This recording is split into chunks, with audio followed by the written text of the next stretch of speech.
Hello learners, welcome back to the channel. Knowledge word पर आपका स्वागत है। कल की वीडियो में आपने देखा था जो वेस्टर्न कोस्ट के पोर्ट्स थे, तो आज हम देखेंगे जो ईस्टर्न कोस्ट है अपना, यानी कि पूर्वी तट जो है उसके पोर्ट्स यानी कि बंदरगाह कौन कौन से हैं। तो मैंने कल आपको बताया था बंदरगाह क्या होता है, तो आइए एक बार और देख लेते हैं, इसको समझ लेते हैं। तो आप ये देख रहे होंगे, ये जो ब्लैक लाइन दिख रही है, काली रेखा दिख रही है, जहाँ पर ये आपका कोस्टल एरिया है, यानी कि समुद्री तट है, मतलब कि तटीय क्षेत्र है।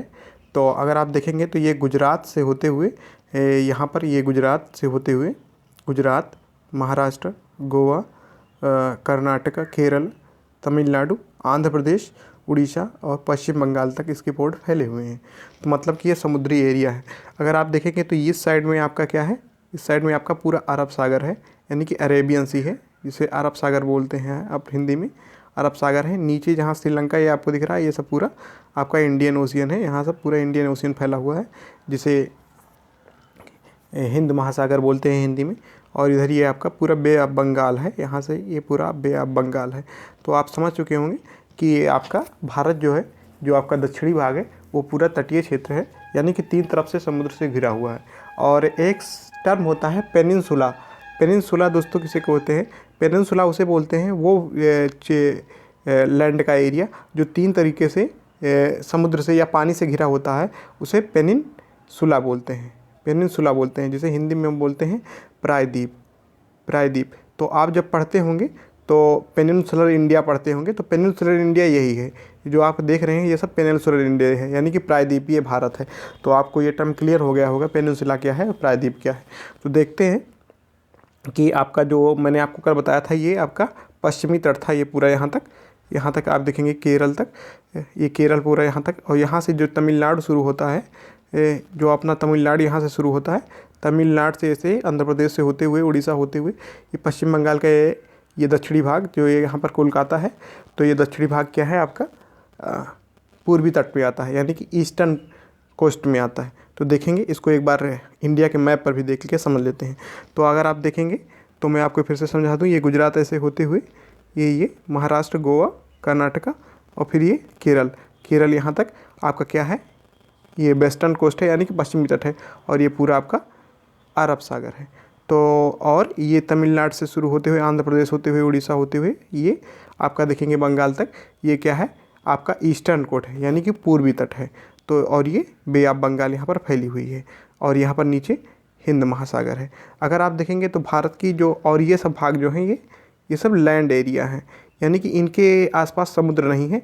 अगर आप इधर देखेंगे तो इधर पाकिस्तान है, जो कि स्थलीय भाग है।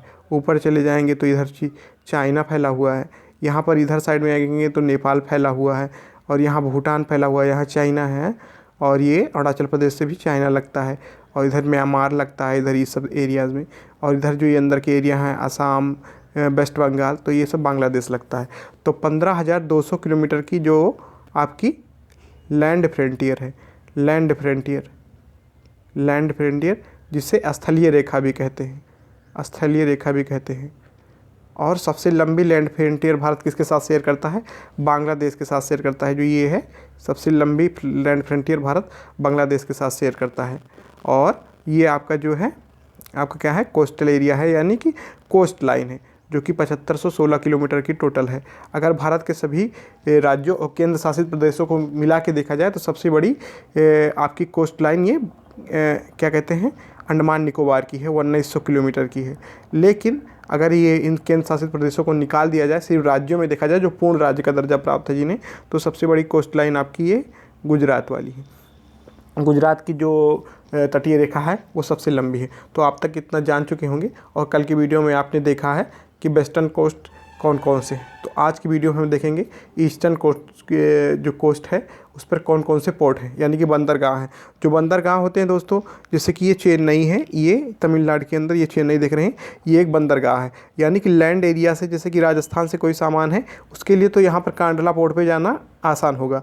लेकिन जैसे अगर कोई सामान छत्तीसगढ़ का है तो उड़ीसा के पोर्ट पर चला जाएगा, उड़ीसा के तट पर चला जाएगा। नहीं तो अगर वहाँ पर से पोर्ट वहाँ से जो शिप्स है दूसरी कंट्री को नहीं जाते हैं जिसमें आपको सामान भेजना है, मान लीजिए वो चेन्नई से जाते हैं, तो भारत के जो हाईवे से होता हुआ सामान ऐसे मध्य प्रदेश से हाईवे से होता हुआ चेन्नई पर आएगा।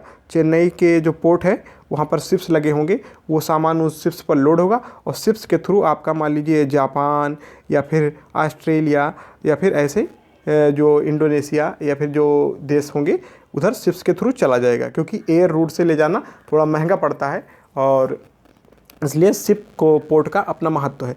तो आपने देख चुके हैं कि पूर्वी तट के पोर्ट कौन कौन से हैं, तो आज हम देखेंगे पश्चिमी तट के पोर्ट कौन से हैं। सो आइए देखते हैं।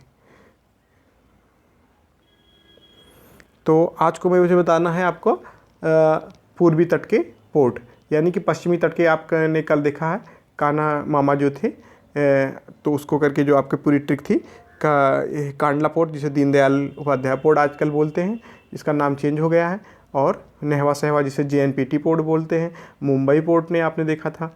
तो ऐसे आपने सारे पोर्ट देख लिए हैं।